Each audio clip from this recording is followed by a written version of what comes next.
我想在地府开个成人用品店，于是托梦给男友让他捎点货下来，却没想男友幽怨地看着我。跟我在一起的时候怎么没见你用过？我叫林晓，因为喝水被呛死，却没想地府这里什么都讲钱，那种印着模糊不清帝王像的冥币，一碗能暂时麻痹思绪，让人忘记前世烦恼的孟婆茶，要价不菲。想投个好胎，打点个路鬼差，更是天文数字。投胎的队伍蜿蜒曲折，从奈何桥头一直排到望乡台影子都看不见的地方。据老鬼们说，按现在的流速，像我这种没什么背景、功德也平平的新魂，等上几十年是常态。我不能就这么干耗着，几十年的死寂等待，比死亡本身更让人恐惧。我得找点事做，赚点钱，至少让这死后生活不那么难熬。可地府这地方卷得超乎想象，餐饮业被孟婆集团垄断，一碗汤传承1000年，别无分号。娱乐业是黑白无常家族的产业，歌舞台榭、赌坊戏院背后都有他们的影子。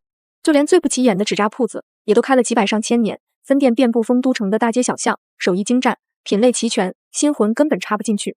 我飘荡了好几天，观察着形形色色的鬼魂，终于发现了一个潜在的蓝海市场——成人用品。鬼魂们大多保持着死时的样貌，清心寡欲者有之，但更多的在漫长到近乎永恒的时光里，总需要一些东西来排遣寂寞，确认自己曾经作为人存在过的痕迹与欲望这块需求。因为涉及隐私和脸面，一直没什么像样的商家涉足。零星有几个摆摊的，也都遮遮掩掩，不成气候。我都死了，还要什么脸皮？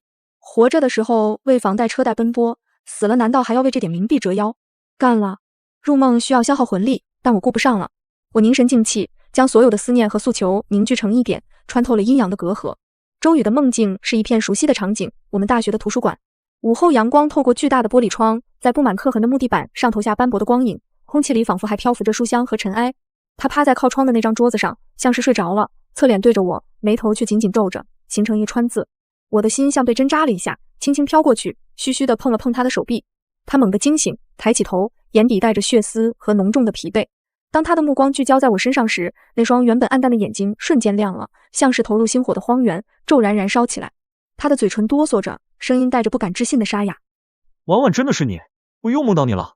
周瑜，我很下心，打断他那些即将决堤的悲伤和思念。我知道梦境是有时间限制的，于是我最急切的语气说道：听着，我缺钱，地府这边开销很大，我考察过了，成人用品是蓝海，市场空白很大，你帮我捎点样品过来。周宇愣住了，脸上的狂喜和悲伤凝固，被一种巨大的茫然和无措取代。他眨了眨眼，似乎没听懂。啊？烧什么？他的耳朵间以肉眼可见的速度红了。就那些情趣玩具、成人用品，你懂的，并且要挑市面上最新的，口碑好的，种类多样一点。我先试试水，看看反馈。却没想周瑜以为是我自己要用，幽怨地看着我。跟我在一起的时候，怎么没见你需求这么大？我脸红，解释完我创业的想法，下一秒梦境的边缘开始晃动，像信号不良的电视画面。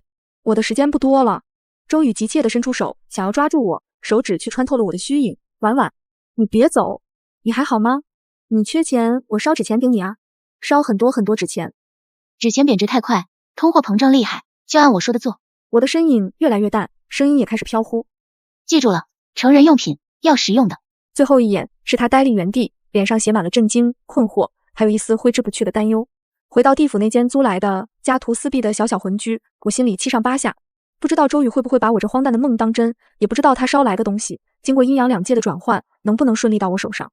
几天后，我在奈何桥边摆开了我的零食摊位，其实就是一块从忘川河边捡来的还算完整的破布，上面空空如也，寒酸的可怜。几个在附近游荡了不知多少年的老油条鬼溜溜达达过来，围着我的摊位转圈，不怀好意的嗤笑。哟，林婉，你这卖的是什么？空手套白狼啊？还是卖你这身段？嘿嘿。我脸上骚得发烫，正要豁出去对回去，忽然魂体深处传来一阵微弱的熟悉的牵引力，是阳间有东西捎给我了。我在地府摆摊卖成人用品的第一天。哟，林婉，你这卖的是什么？空手套白狼啊？还是卖你这身段？嘿嘿。我脸上骚得发烫，正要豁出去对回去，忽然魂体深处传来一阵微弱的熟悉的牵引力，是阳间有东西捎给我了。我顾不上理会那几个老鬼，嗖的一下循着那感应飘到鬼市管理处的物资领取处。办事员是个面无表情的老鬼差，慢悠悠地核对完我的信息，懒洋洋地指了指墙角，那儿自己拿。角落里放着一个不大的方方正正的纸箱，上面覆盖着一层淡淡的阳气余烬，还带着一丝周宇的味道。我心跳加速，冲过去，小心翼翼地拆开，里面是几个制作精巧的纸扎品，形态各异的玩具，虽然材质是纸和竹篾，但形态、颜色都惟妙惟肖，细节处甚至能看到细腻的纹理。上面还贴着一张便签，是周宇的字迹，一笔一画，写得极其认真，甚至有点笨拙的用力。婉婉，这些你看行吗？我问了好几家店，挑了评价最好的。你还需要什么？一定要告诉我，钱不够了也告诉我，别委屈自己。看着那熟悉的笔记，想象着他红着耳朵，硬着头皮走进那些成人用品店的样子，我心里五味杂陈，既想笑，鼻子又有点发酸。这家伙还真烧了。我把这些东西摆上我的破布摊位，一开始依旧没什么鬼光顾，只有更多不怀好意的目光和指指点点的嘲笑，但我咬牙坚持着。终于有一天，一个穿着民国旗袍、面容憔悴的女鬼，趁着四下无鬼，扭扭捏捏地飘过来，快速指了一个最小的玩具，扔下几个冥币，拿起东西就消失了。有了第一个，就有第二个。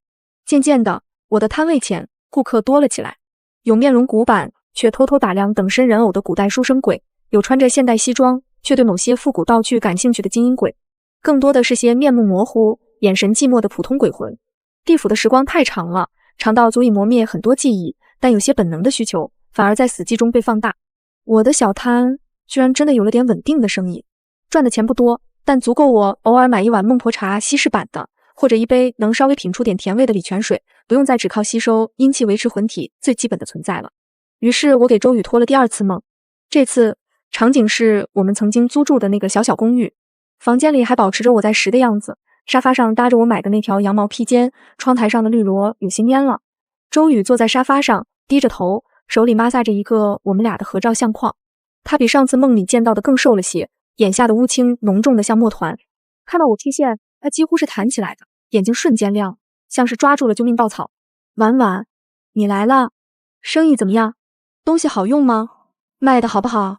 他一连串的问题带着一种不正常的急切。还行。我点点头，压下心里的异样感。就是种类太少了，客户需求多样。你再烧点别的，更大胆一点，更新奇一点的，有没有那种可以互动的？周宇用力的点头，像是接到了什么神圣的任务，眼神灼灼。好，你放心，包在我身上，我一定给你找到最新奇、最好用的。这次捎来的东西让我在领取处当场石化，不是一个箱子，而是整整3个大号纸箱。打开第一个，里面是更多花样、更精巧的玩具，有些我甚至没见过，造型奇特，功能看起来颇为复杂。第二个箱子里是各种材质奇特，在阴间表现为能量形态的润滑液和情趣香水。而第3个箱子里面赫然是一个等比例的，按照我生前样子扎的纸人。那纸人穿着我最喜欢的那条碎花连衣裙，眉眼勾勒的与我生前有7、8分相似，正对着我，嘴角弯成一个标准而诡异的微笑。哗！领取处的鬼们瞬间围了过来，发出各种怪叫和啧啧称奇的声音。男友给我烧了一点情趣纸人，却被快递处的所有人看到。嚯，定制款啊！林婉，你这男朋友可以啊，死了都不忘给你整活。这纸人扎的真俊，可惜是纸的。正手足无措间，黑无常范无咎正好带队路过，他身材高瘦，面色黝黑，戴着高高的帽子，瞥了一眼那个诡异的我，又瞥了一眼满脸通红的我，没什么表情的评论了一句挺别致，然后带着一串锁着的鬼魂面无表情的走了。我恨不得找个地缝钻进去，几乎是扛着拖着把这3个大箱子弄回了我的小仓库。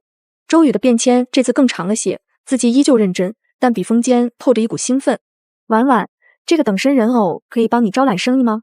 我找的全城最好的纸扎师傅，加了级，工费贵了点，但效果真好，真像你，钱你不用担心，我有。你还想要什么？尽管说。我心里那点怪异感越来越重。他一个普通上班族，哪来太多的钱？加急找最好的纸扎师傅定制这种东西，费用绝对不低。而且烧这种带有强烈个人执念的精细物件，对活人消耗肯定更大。我的小摊位因为那个等身纸人，果然引起了更多关注。虽然吓跑了一些胆小的鬼魂，但也确实吸引了不少有特殊癖好或纯粹好奇的顾客。生意更上一层楼，我甚至开始盘算着，是不是该在丰都城西那条稍微热闹点的街上租个小门面了。第3次托梦，我刻意选在了他可能比较放松的周末午后，想问问他的近况。梦的场景是一片阳光灿烂的草地，是我们刚毕业时常去野餐的地方。我还没开口，周宇就抢着说，语速快的有些不自然。婉婉，我最近又研究了一些国外的新概念产品，还有那种对智能互动的。你放心，我一定让你成为地府最成功、最不用为钱发愁的商人。他的精神状态明显不对劲，眼睛里布满了更密的血丝，瞳孔里有一种异常亢奋的光，像是燃烧着什么。他的脸色在梦境的阳光下也显得有些不健康的潮红。周宇，你……我想问他是不是生病了，工作是不是太累，钱是哪里来的？但他打断了我，紧紧盯着我，重复道：你放心，婉婉，一切有我。没过多久，我就收到了他再次捎来的东西，可这次他捎来的东西让我彻底懵了，甚至感到了恐惧。领取处门口被围得水泄不通，议论声比上次还大。我挤进去，看到地上放着的不是一个物品，而是一个魂体，一个看起来60多岁，戴着覆破了一半眼镜，半边身子被烧得焦黑，正在瑟瑟发抖的老头鬼。老头鬼穿着沾满纸屑和浆糊的旧衣服，脸上满是惊恐和茫然。黑无常面无表情地站在旁边，手里拿着勾魂锁，但没锁着那老头。他用他那特有的阴恻恻的毫无波澜的腔调对我说：林婉，签收一下，你男朋友捎来的，说是怕你不会用那些高级货，或者设备坏了没人修，特意捎了个精通此道、手艺精湛的纸扎师傅下来，现场教学，终身售后。那老师傅颤巍巍地抬起头，看着我这个事主，哭丧着脸，带着哭腔：姑娘，我就是个老老实实扎纸人纸马糊房子轿子的，我不懂那些玩意儿啊。你男朋友他找到我店里，给了这个数，我老伴病了急需钱，我没办法。他说就是下来教点手艺，没说这么。周围爆发出震天的哄笑声、口哨声。我站在原地，浑身冰凉，血液仿佛都凝固了。周宇他疯了，他绝对是疯了。烧魂人下来，这是多大的罪孽，多大的代价。便签这次只有短短1行字，笔记却异常狂放，几乎要破纸而出。婉婉，缺什么就跟我说，我的一切都是你的。我心里那股不安变成了巨大的恐慌。他哪来那么多钱？频繁烧纸，尤其是这种带有强烈执念和生命印记的精细物件，甚至活人，对他会有什么影响？我没心思再经营什么摊位了，把那个吓得半死的纸扎老师傅暂时安顿在丰都城的新魂接待处，然后失魂落魄地跑到奈何桥边，找到正在熬汤的孟婆。孟婆其实并不是传说中那么老态龙钟，她看起来只是个面容慈祥却带着亘古疲惫的中年妇人。她掌管着遗忘，也看见了悲欢。熬汤的间隙，她听了我语无伦次的叙述，看着我这几个月因为那点小生意刚刚有了一丝血色的脸，叹了口气，声音悠远而沧桑：痴儿，你只知收东西快活，可知活人频繁给死人烧东西，尤其是这种倾注了心血、执念深重的精细物件，好的是什么？好的是他自己的精气神，是他的心神，是他的阳元。那等身纸人与他血脉相连，他必然用了自己的血或头发做引，烧一次损他3月阳寿。那活人师傅，付于纸扎焚烧，他付出的代价恐怕不止折寿那么简单。丫头，你这是在饮鸩止渴，他在用他的命换你在地府这点微不足道的好过啊！你让他适可而止吧。折寿，不止折寿，他在用他的命换我这点微不足道的好过。孟婆的话像一道道惊雷，在我魂体内炸开，炸得我魂飞魄散，肝胆俱裂。我眼前发黑，几乎站立不稳。那些他烧来的精致玩具，那个诡异的等身纸人，还有纸扎老师傅惊恐的脸，此刻都化作了啃噬我心脏的毒虫。是我贪图那点生意，是我一次次托梦索要，把他推向了深渊。当晚，我几乎耗尽了所有魂力，带着前所未有的决绝和恐慌，强行再次闯入周宇的梦境。这次不是在什么美好的回忆里，就是在冰冷的现实中，他那间我熟悉的卧室。他躺在床上，面色苍白如纸，嘴唇干裂，呼吸微弱。而最刺眼的是床头柜上散乱堆放着的好几个不同品牌的安眠药空瓶子。他是为了能随时回应我的托梦，才用这种伤害自己的方式强行入睡。巨大的恐惧和心痛像一只冰冷的手，死死攥住了我的魂魄。我冲过去，想摇醒他，想把他床头的药瓶全都扫到地上，却只能一次次徒劳地穿过他的身体。周宇，你醒醒，你看看你做了什么！我尖声叫道，声音在梦境中扭曲变形。他似乎在我的哭喊中感应到了什么，眉头紧蹙，无意识地喃喃道：婉婉别怕，等我给你烧，烧最好的，谁都不能欺负你。我看着他那副形销骨立，几乎油尽灯枯的样子，听着他昏迷中仍念念不忘的呓语，心痛得像被凌迟。不能再这样下去了，是我害了他，我的存在，我的索取，就是在一点点杀死他。我退出他的梦境，回到地府，发疯似的冲到我租的那个小小的堆满货品的仓库，看着里面堆积如山的他用自己的生命和健康换来的创业资本，那些曾经让我沾沾自喜的精致纸扎，此刻在我眼中无比丑陋狰狞，散发着血腥味。我像疯了一样动手开始砸，把那些玩具踩烂撕碎，把那个等身纸人推倒在地，用力践踏，把它撕成碎片，把那些情趣香水润滑液的瓶子砸烂，把我这段时间赚来的所有冥币也一并撕碎扬撒。我要毁掉这一切，毁掉这个建立在周宇生命之上的可笑事业。眼泪不受控制的汹涌而出，虽然鬼魂的眼泪是虚无的，只能化作一点点冰凉的水汽消散，但我能感觉到那种撕心裂肺的痛楚从魂魄最深处弥漫开来。然后我再次凝聚起最后的力量，托梦给他。这次我刻意让自己的形象变得冰冷、模糊、疏远，不带一丝一毫的温度。周宇，我看着他因为我的出现而瞬间亮起，却又因为我的表情而凝固住的眼神，硬起心肠，用最平静也最残忍的语气说：别再烧了。他一愣，脸上是措手不及的茫然。婉婉，怎么了？是东西不好，还是不合用？你告诉我，我下次烧更好的。不是，我冷冷的摇头，声音没有一点波澜。我腻了，地府挺好的，比活着有意思。我有了新的生活，新的朋友，我要忘记你了，你也忘了我吧，别再打扰我的生活。他脸上的光芒瞬间破碎，变得惨白，嘴唇颤抖着，试图扯出一个笑，却比哭还难看。不，婉婉，你骗我，你生气了对不对？是我哪里做的不好，你说，我改。没有骗你。我转过身，背对着他，不让他看到我脸上无法控制的痛苦和扭曲。我说的是真的，以后别再找我了，我们到此为止。说完，我不再理会他在身后发出的如同濒死野兽般的哀鸣和绝望的呼喊，强行切断了所有的梦境联系，将他彻底隔绝在我的世界之外。回到地府，我解散了那个纸扎老师傅，退掉了刚刚看好准备租下的门面，把所有的存货残骸连同我那些被撕碎的冥币能扔的都扔进了浑浊的忘川河，看着他们被河水吞噬消融，能毁的都彻底毁掉。我放弃了一切，像个真正的失去了所有希望的游魂一样，在丰都城里漫无目的的飘荡，心痛的像被一次次掏空又填满冰渣。但我想这样对他最好，忘记我，好好活着，娶妻生子，长命百岁。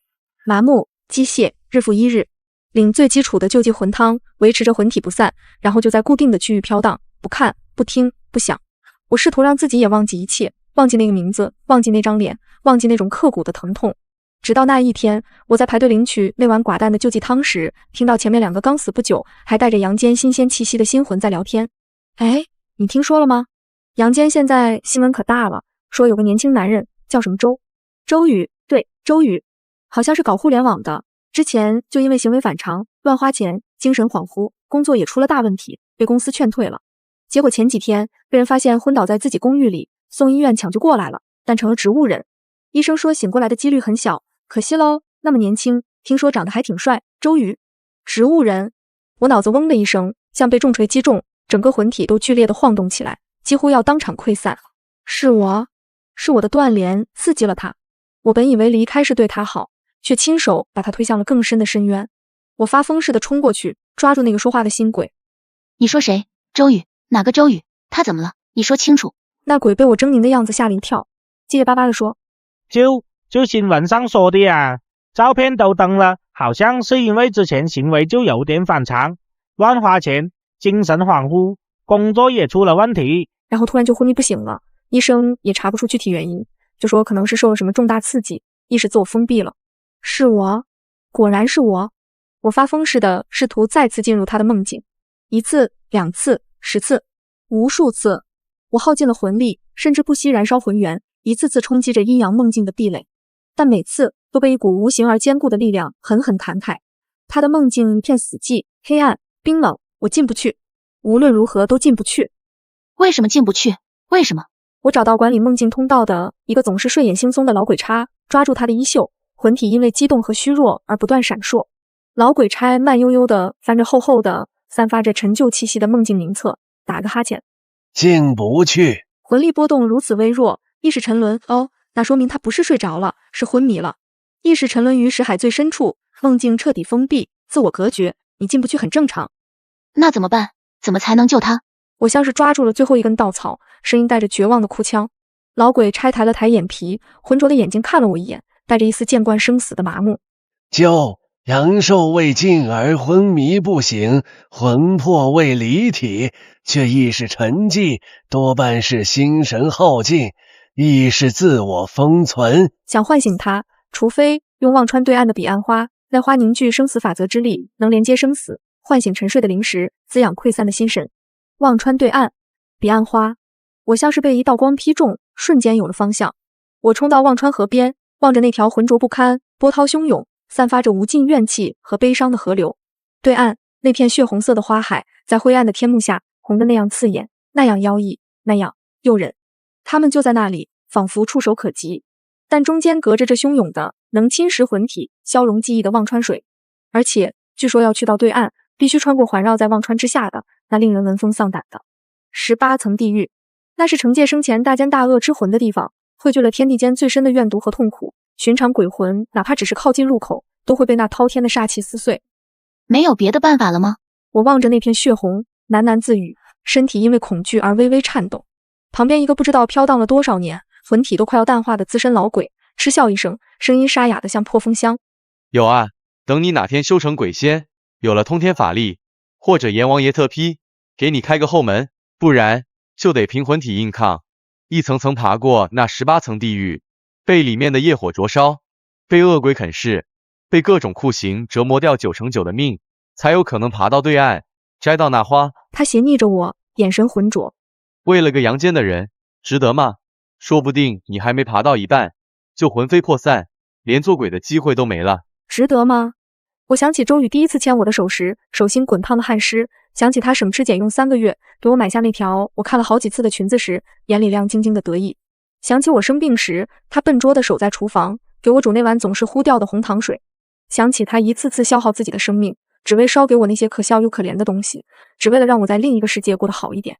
他为我烧纸，折损的是他的阳寿，承受的是身体的痛苦，而我为他闯地狱，可能付出的是魂飞魄散的代价。没有值不值得，只有愿不愿意。他愿意为我烧命，我愿意为他魂飞魄散。很公平。我转过身，脸上所有的迷茫和恐惧都消失了，只剩下一种近乎虔诚的平静和决绝。我义无反顾地朝着那个散发着无尽血腥和痛苦气息的地狱入口一步一步走了过去。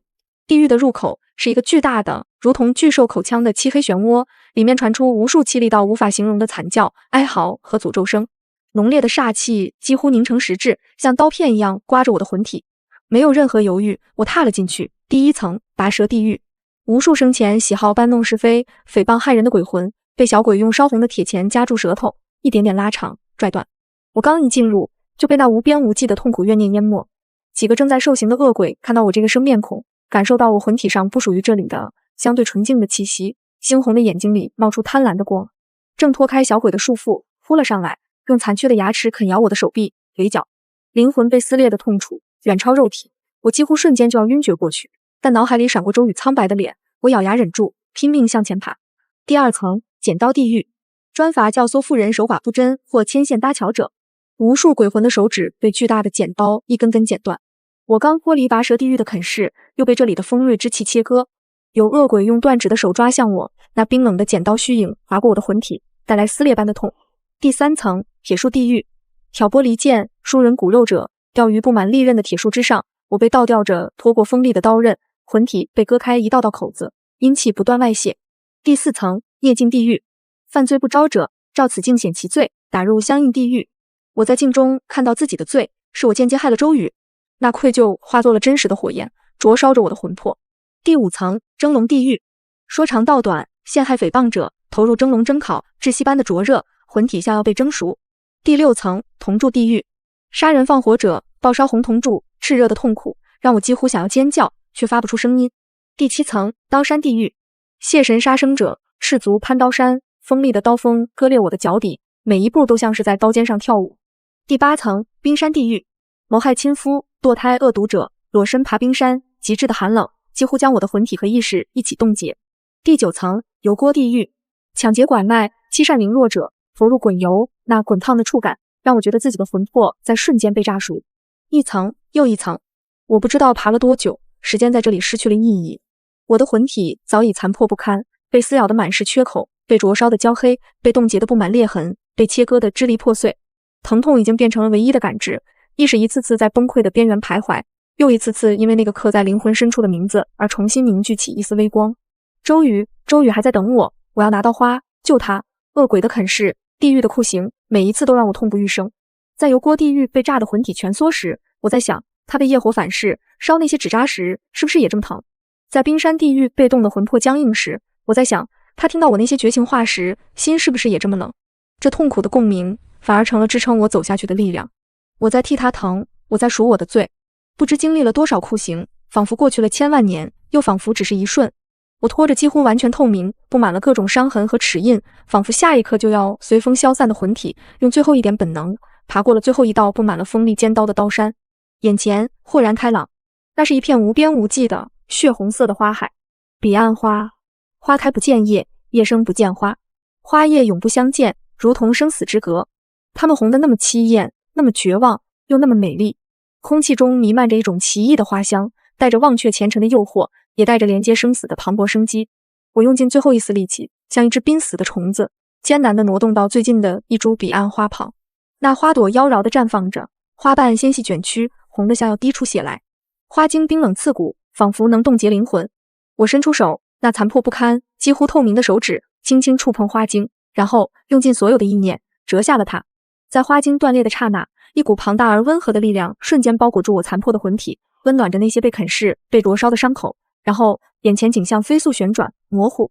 再次看清时，我发现自己悬浮在一间充满消毒水气味的洁白的病房里。周瑜躺在病床上，身上插着各种管子和仪器，脸色苍白的几乎与床单融为一体，呼吸微弱得靠仪器才能维持。他受脱了刑，颧骨高高凸起，眼窝深陷，像个易碎的琉璃娃娃。我的心痛得无法呼吸。我飘过去，将那朵虚幻的却凝聚了我所有牺牲和意志的彼岸花轻轻放在他的眉心。那血红色的花朵触碰到他皮肤的瞬间，化作一道柔和而温暖的红光，融入了他的身体。奇迹发生了，他眉心那道因为痛苦而紧蹙的川字缓缓舒展开来，仪器上原本平稳的曲线开始出现轻微的波动。他的眼皮颤动了几下，然后缓缓的、艰难的睁开了。那双我曾经无比熟悉，此刻却布满迷茫和混沌的眼睛，先是无神地望着天花板，然后慢慢的一点点聚焦。他的视线有些茫然地扫过病房，最后落在了我所在的方向。虽然我知道他看到的可能只是一个模糊的虚影，甚至只是空气，但我确信他感知到我了。他的眼神里有茫然，有困惑，然后像是穿透了层层迷雾，闪过一丝极其微弱的，却让我魂体震颤的熟悉光亮。他的嘴唇极其轻微地动了动，干裂的唇瓣翕张，似乎想发出什么声音，想叫出那个刻在他灵魂深处的名字。我笑了，用尽我残存的所有力量和温柔，对着他露出了一个无比灿烂却又带着无尽悲伤和释然的笑容。真好，他醒了。然后我感到我的魂体开始变得极轻极淡，像阳光下的冰雪，像指尖的流沙，一点点化作细碎的光点，开始消散，从手脚开始蔓延到躯干。就这样结束也好，他活了，我散了，两不相欠了。就在我意识即将彻底湮灭，最后一点光点也要散去的那一刻，一股无法形容的庞大而威严的力量骤然降临，定住了我消散的进程。周围病房的景象像玻璃一样片片碎裂消失。我发现自己身处一座巨大、森严、充满了无尽威严和古老气息的大殿之中，两旁站着形态各异、气息恐怖的鬼差。高座之上，戴着冠冕，面容模糊不清，只能感受到其浩瀚神威的阎王，正俯瞰着我，声如洪钟，震荡着整个大殿。林婉，你为私情，擅闯地狱，扰乱刑罚，采摘彼岸圣花，一律当受雷霆之刑，魂飞魄散，永世不得超生。我的残魂在这威严下瑟瑟发抖，连思维都几乎冻结。但阎王的话音顿了顿，似乎审视着什么，继续道：然念你一片赤诚，救人性命，其情可悯，其所救之人阳寿未尽，命不该绝。更见你闯过18层地狱，受尽磨难，其坚毅之心可动天地。今法外开恩，给你二人一个机会。我残存的意识凝聚起来，卑微地伏在地上，听着那决定命运的声音。杨氏之人周瑜昏迷期间，其魂魄感应你之牺牲，其求生意志与对你的执念，以引动功德之气。若他苏醒后能摒弃前嫌，心怀慈悲，行1000件大善事，积累足够功德，便可凭此功德之力，为你换取一次转世轮回之机。1000件善事功德。阎王挥手，一面巨大的水镜出现在大殿一侧，镜中映出了阳间的景象。周瑜已经彻底清醒过来，他靠在病床上，眼神不再是之前的茫然，而是充满了巨大的悲痛和一种难以言喻的坚定。他抬起虚弱的手，轻轻抚摸着我刚才消失的那片空气，眼泪无声的滑落。但很快他擦干了眼泪，眼神变得如同磐石。他似乎知道了，也许是在苏醒的刹那，感知到了我的牺牲，感知到了这渺茫的希望。他知道了该怎么做。阎王再次挥手，且去运魂池等待你的因果吧。我的魂体被一股柔和的力量包裹，送入一个温暖充满金色液体的池水中。这里感觉不到时间的流逝，只有一片朦胧的温暖和安宁。我的残魂在这池水中缓缓滋养修复，而水镜之中，周瑜的生活开始了全新的艰难的轨迹。他辞去了之前那份让他麻木耗尽心神的高薪工作，卖掉了我们曾经一起布置的小公寓，用所有的积蓄成立了一个小小的以我名字命名的助人基金婉灵基金。他开始全身心地投入到公益事业中。他去养老院不是作秀，而是真真切切地陪伴那些孤独的老人，听他们唠叨，给他们剪指甲，读报纸。他去特殊学校，耐心地陪着那些星星的孩子，一遍遍教他们简单的词语，拥抱他们敏感的心灵。他深夜给街头的流浪者送去热乎的食物和厚厚的棉衣。他帮助走失的孩子找到家，面对焦急的家长，他比谁都紧张。他为遭受不公的底层工人奔走呼号，联系律师，筹集款项。1件、2件、10件、100件，时光在阳间飞速流逝。水镜中的周瑜不再年轻，鬓角早早生出了白发，挺拔的背脊也因为常年的劳累和风霜微微佝偻，他的手掌变得粗糙，脸上也刻上了岁月的痕迹。但他拒绝了所有亲朋好友介绍的新恋情，婉拒了所有可能的新开始。他像一个最虔诚的苦行僧，执着地、沉默地行走在世间，用他的方式一点点积累着那虚无缥缈却又真实不虚的功德。他的眼神始终清澈而坚定，那里面没有了年少时的炽热，却多了一份历经沧桑后的温和与慈悲。时间在阳间和地府以不同的流速流逝。我在运魂池中，残破的魂体早已被修复完整，甚至因为那池水的滋养和那一丝丝不断融入的温暖的金色光点，那是他行善的功德反馈，变得比之前更加凝实光亮，隐隐泛着一层柔和的金边。这过了多久？也许阳间已是几十年。阎王再次召见了我，我的魂体饱满光滑内蕴。明晚，周瑜1000功德已然圆满。阎王的声音里似乎带着一丝不易察觉的慨叹，功德之力已为你铺就轮回之路，你可愿入轮回井，重入人间？大殿中央，那口闪烁着朦胧神秘光芒的轮回井缓缓旋转着，井口氤氲着前世今生的迷雾。我看着他，又看向水镜，镜中周瑜已是一个老人，他坐在一个简陋的社区活动中心里，周围围着一群孩子，他正在给他们讲故事，笑容温和而慈祥。阳光透过窗户洒在他花白的头发上，镀上一层金色的光晕。他刚刚扶起一个摔倒的孩子，拍了拍孩子身上的土，那动作轻柔而自然。他用自己的大半生走遍了世间的苦难角落，帮助了无数的人，独独忽略了自己。他用1000件善事堆砌起我重生的路。我走向那口轮回井，井水映照出我此刻完整的魂体，也仿佛映照出过往所有的痛苦、牺牲、等待和希望。在跳下去之前，我转过身，对着虚空，对着水镜中那个垂垂老矣却眼神清澈的男人，轻声的、无比坚定地说，像是立下来时的誓言，也像是完成一个跨越生死的承诺。我愿意，这一次换我去找你，无论你在哪里，无论要等多久，我会找到你。我的身影投入轮回井朦胧的光芒之中，消失不见。新的故事即将开始。